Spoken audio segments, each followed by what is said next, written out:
Welcome back to Q.0, guys. I'm your host, Q.0 Tech, and today is Wired Up Wednesday. Hit it!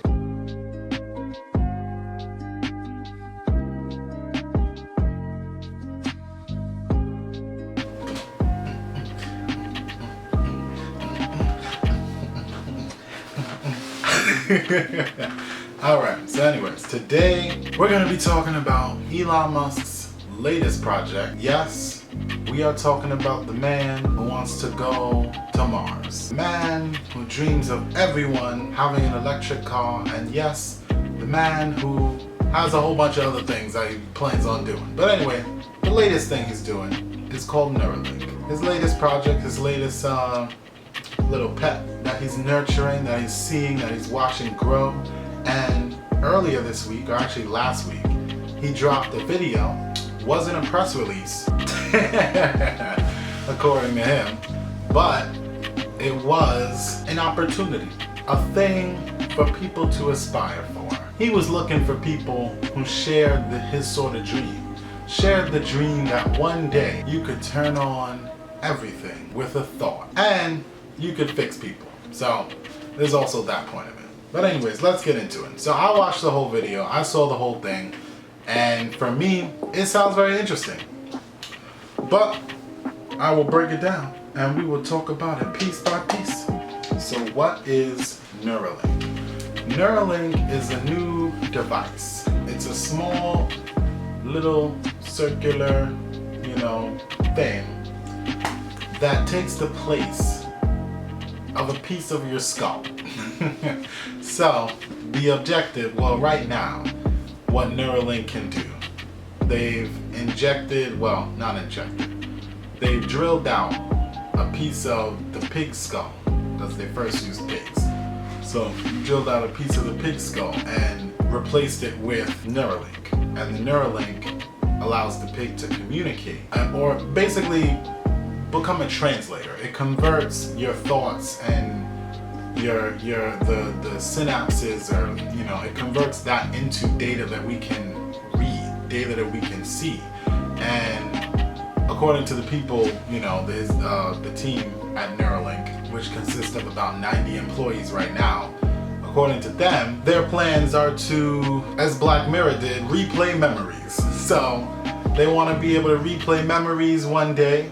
They also want to be able to help people who can't walk, paraplegics or quadriplegics who lost abilities, or even people who are born that way, without the use of their limbs.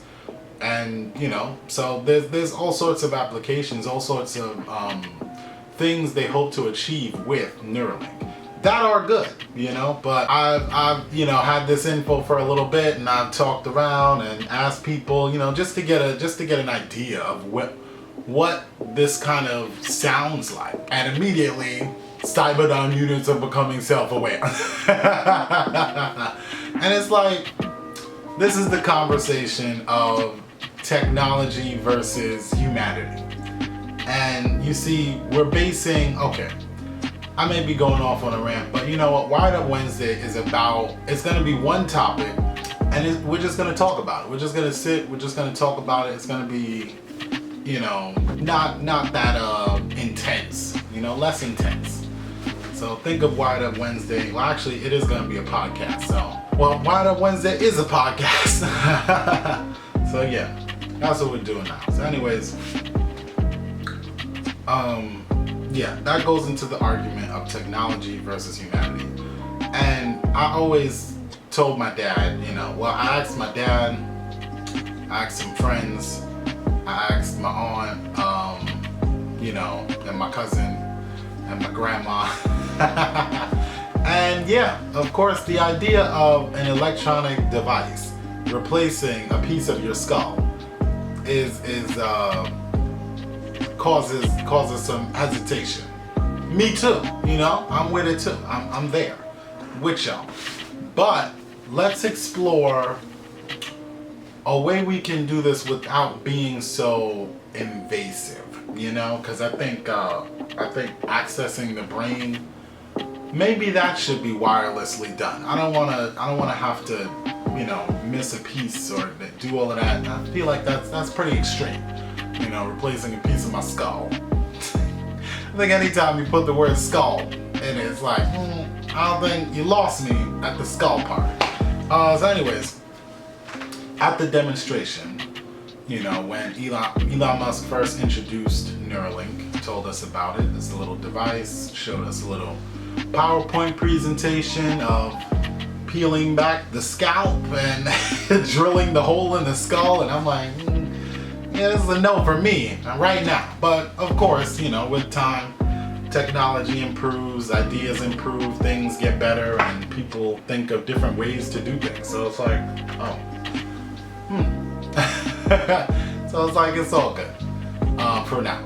But yeah, so then he brought out the pigs, and he brought out 3 pigs, 1 pig with the implant, and 1 pig without any implant, never had an implant, and then 1 pig that had an implant, and then they took the implant out just to show you that the pig is unaffected by the implant. So yeah, it seemed legit. That seems legit.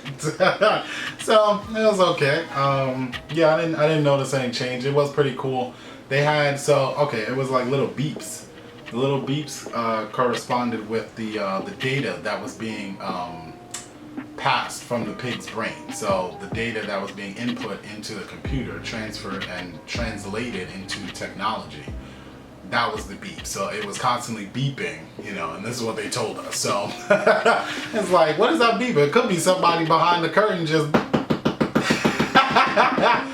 beeping and hitting the button, but you know, this is what they said. It's the transfer of the pig's like thoughts and, you know, all of that stuff, and reading that information and translating it into technology so we can visually see it as data. That was the beep. Okay. Looked pretty cool.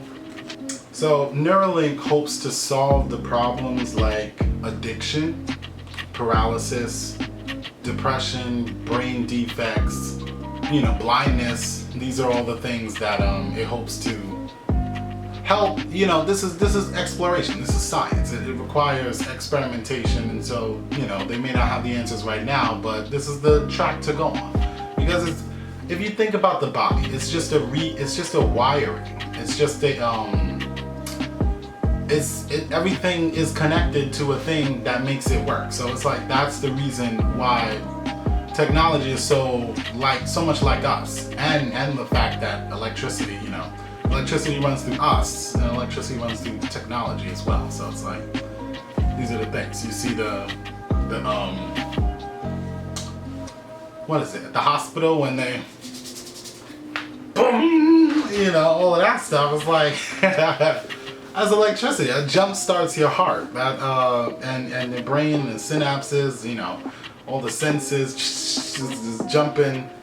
That electricity. It's electricity. Electricity, electricity, electricity, electricity. Alright, anyway, back to what I'm doing.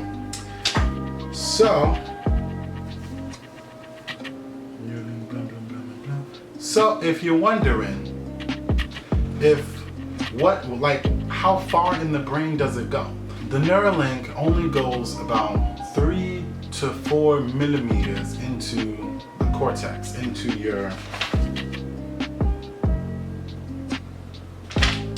the cortical surface. So it's like this much. Anyways, so it's supposed to be non-invasive. Like this is the idea they were projecting at you. But like I said, anytime you involve skull, I'm already out.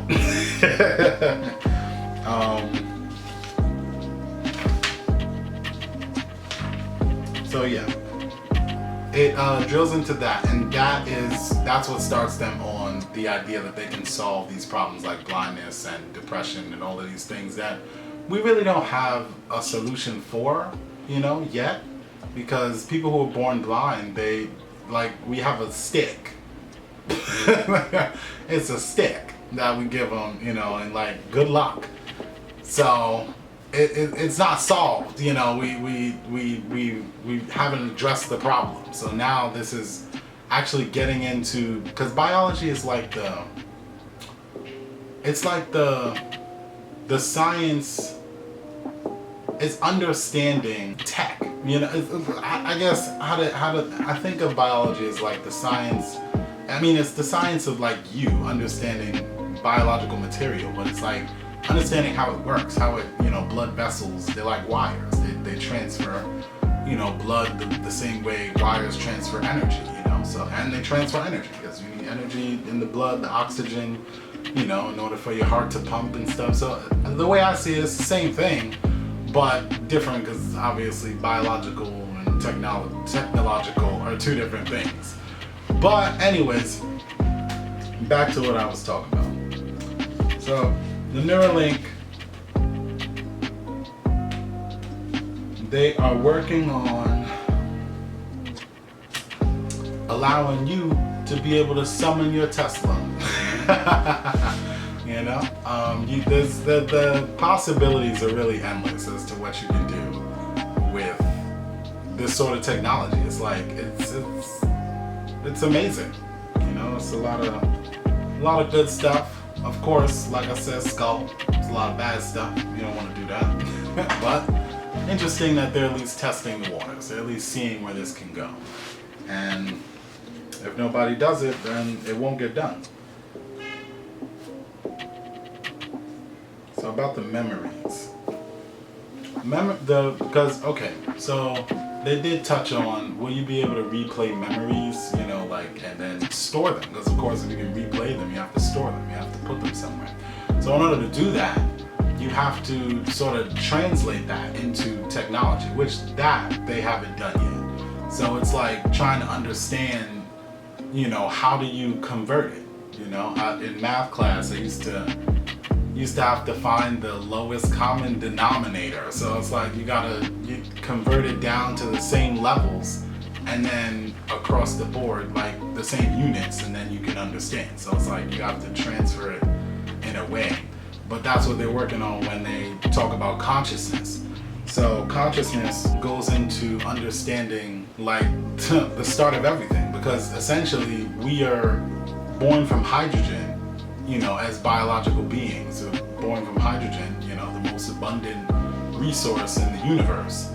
And from that comes consciousness, you know, comes through evolution and growth. It's like this consciousness of understanding not only you, but you in the world you're in. So how do you quantify that? How do you make that into data? How do you interpret that? These are the questions that they're asking and exploring and looking for. So these are the things we have to look forward to with Neuralink. And, you know, he was looking for jobs. So, I mean, he was looking for people to work at Neuralink. Right now, it's just a team of 90. So it's like the more the merrier. If you felt something, you know, woke you up, then you gotta go. You got to go. You gotta go and get you a job at Neuralink. Because, yeah, they want the best minds working on it. So right now, they said the surgery more so feels like LASIK, you know, in the way that it's fast and you can actually go back to work or back to your life. You know, it's not going to really affect you. So that, I guess, takes a little more understanding, because the skull thing, I can't get past. So I'm like, I would go get my skull, boom, and then just go back to work. So anyways, yeah, they gotta talk more about that. And right now, you know, aside from the pigs, they do have an environment where they test it, and test it under the conditions that it would be under inside of your brain, or inside your head, rather, or inside your skull. So it's like they do have something not just on the animals to test its durability, make sure it can last with, you know, moving around or working out, just like headphones, I guess. You don't want your headphones to fall out. You damn sure don't want your implant to fall out, your Neuralink thing. So it's like, yeah, they have to test to see what's going on, if it's the fluids and all this, the motion and everything. So yeah, and actually it's quite it was quite interesting to hear the material that they used, how thick it is. because they were saying, like, of course, dealing with the brain, we're dealing with a space that's not that big. You know, can't stuff a whole bunch of crap there, and they're talking about even putting more than one Neuralink inside of a human body, because Elon Musk did talk about how you can take the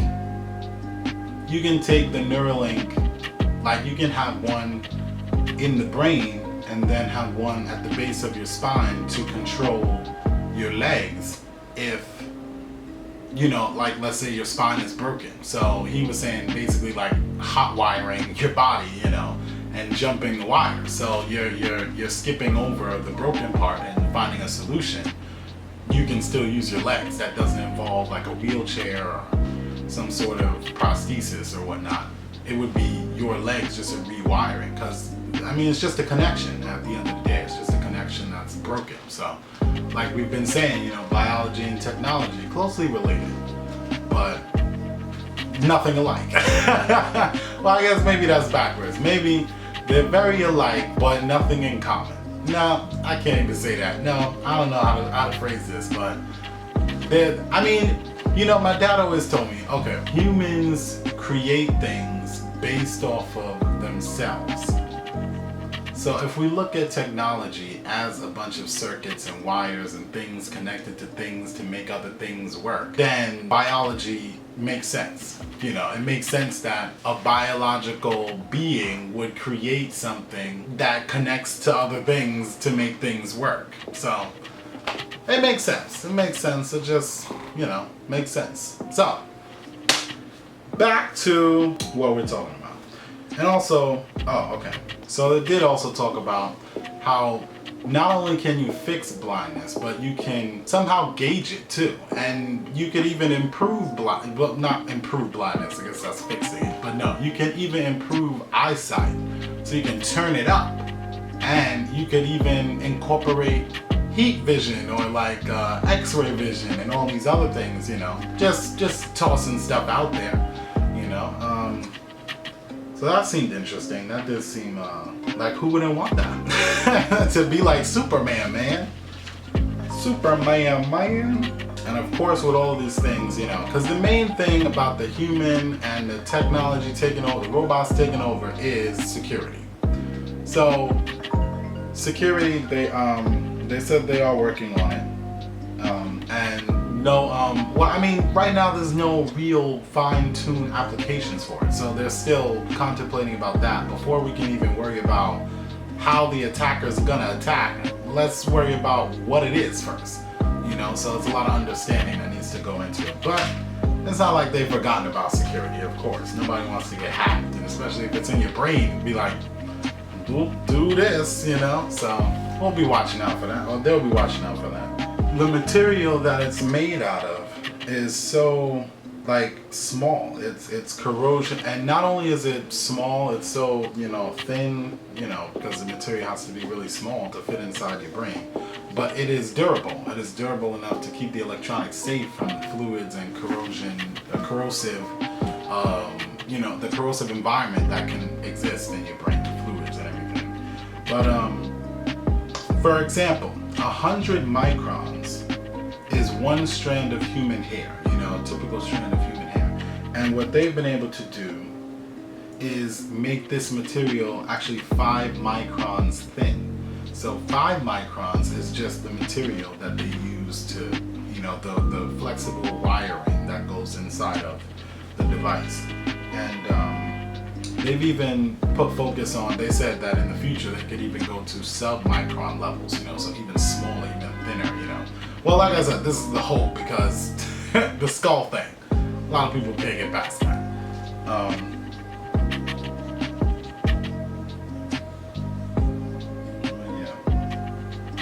Yeah. But he did say, you know, they did say that it was, if you take it out, you're unaffected. You know, it's not gonna like leave remnants of crap in your brain and garbage or whatnot. So I guess there is that's the fail-safe, you know. But the way I see it with technology, it's not gonna take over unless you let it take over. and you can't give it that much control. You have to always have the manual override and always have the ability to shut it down just in case, you know, it goes haywire. So I think that is gonna be it for this week of Wired Up Wednesday. I hope you guys enjoyed. You know, I had a good time reading and learning about Neuralink. Everybody's talking about it, you know. It's like Neuralink, Neuralink, Neuralink, you know. All that's out there is basically the website and the YouTube video right now. So they still need people, you know. They still are looking for people to hire and to move around and make this company, bring it to where it needs to be, or bring the world this device, bring the world the best version of this device. So that sounds cool, sounds great to me, you know. And Elon Musk is doing a lot. Doing a lot for the world. So hopefully this pays off for him. But that's gonna be it for me. I'm QR Tech, and thanks for watching, or thanks for listening if you're on the podcast. And I will catch you guys next week. All right.